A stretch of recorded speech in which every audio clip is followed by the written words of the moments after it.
Donc nous sommes ici à Paris, place de la République, au sujet donc, de l'élection présidentielle en République gabonaise qui a été donc, torpillée par le candidat Ali Bongo, qui est le candidat du PDG, le parti au pouvoir depuis un demi-siècle maintenant, 50 ans. Ça fait beaucoup, la même famille de père en fils se transmet le pouvoir. Le peuple gabonais a voté massivement pour le changement, donc pour le candidat Jean Ping. L'insurrection continue de gagner les rues de Libreville, la capitale gabonaise, depuis l'annonce des résultats contestés de la présidentielle qui donne la victoire au candidat sortant Ali Bongo. L'Assemblée nationale a été incendiée la nuit dernière. En réponse, le QG du candidat battu Jean Ping a été pris d'assaut par l'armée tôt ce matin. Jean Ping annonce 2 morts et plusieurs blessés. La police évoque l'arrestation de 200 pillards alors que les émeutes se poursuivent. Nous avons 9 provinces au Gabon et l'une des provinces au niveau du décompte électoral qui n'a pas été donc correctement prise en compte, c'est la province du Haut-Ogooué, de laquelle est issue donc la famille Bongo.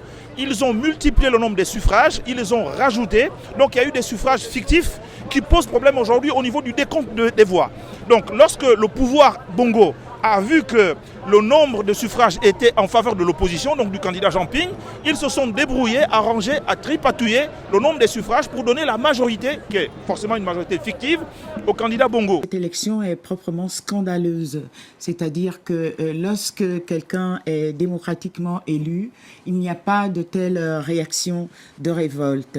Nous voyons là une répétition de ce que nous avons connu en 2009 et je vais prendre un exemple concret. La ville de Port-Gentil et celle de Libreville représentent 37% du corps électoral.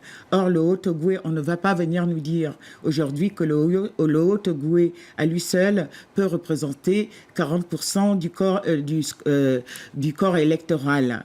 En plus, nous avons constaté qu'il y avait plus de votants que d'inscrits. C'est la raison pour laquelle je souhaite aller dans le sens de l'Union européenne, de la chef de l'Union européenne qui a demandé que les résultats puissent être montrés bureau par bureau et province par province. Justement. Et d'ailleurs, la France a eu la même position ainsi que les États-Unis. En 2009 déjà, le pouvoir avait été ravi par Ali Bongo avec la bénédiction de Nicolas Sarkozy, avec les soutiens donc, de la France-Afrique.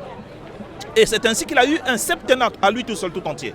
Pendant ce septennat-là, le travail qui a été fait est vraiment nullissime au point que quand vous arrivez à Libreville aujourd'hui, tout est en chantier.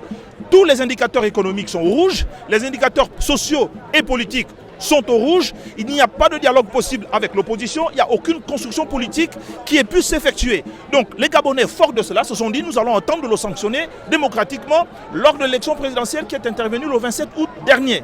Alors, pour un corps électoral qui a moins d'1 million d'individus, donc un peu moins de 800 000 personnes, 600 000 du corps électoral qui ont voté ont donné la majorité à Jean Ping.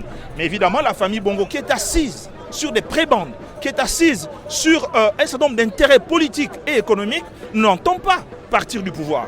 Et donc ça crée que le problème que nous vivons aujourd'hui à Libreville, que la plupart des médias français relaient aujourd'hui, l'idée que Ali Bongo ne veut pas partir. Et depuis la nuit dernière, n'est-ce pas, il s'est mis à bombarder le QG de l'opposition. Nous avons officiellement 2 morts, mais en réalité, il y a davantage de morts. Parce que ceux qui nous apportent ces informations-là sont effectivement dans le QG de Jean Ping. Il y a donc une violence d'État aujourd'hui qui s'exerce contre l'opposition dans la rue. Il y a beaucoup de blessés, il y a même des blessés très graves qui sont à l'hôpital aujourd'hui. Parce que Ali Bongo n'entend pas céder le pouvoir à l'opposition. Donc, les manifestations que vous voyez là, ici à Paris, dans toute la diaspora, mais davantage à Libreville, consistent à reprendre la victoire du peuple. Le peuple gabonais en a marre de cette famille-là. Le peuple gabonais ne veut plus de cette famille-là. Et nous sommes debout ici, place de la République, pour dire la même chose. Pour dire que nous exigeons le décompte des voix, bureau après bureau. La communauté internationale à laquelle nous appelons exige également, notamment le Quai d'Orsay aujourd'hui, mais aussi un communiqué officiel de l'Élysée, exige ce que l'opposition demande depuis quelques jours. L'idée qu'on recompte, parce que la seule façon démocratiquement de pouvoir valider un vote, d'avoir une respectabilité, c'est de décompter là où ça pose litige, là où ça pose problème. Et c'est précisément ce que, alors qu'il est Ali Bongo et son pouvoir, n'a pas encore accepté.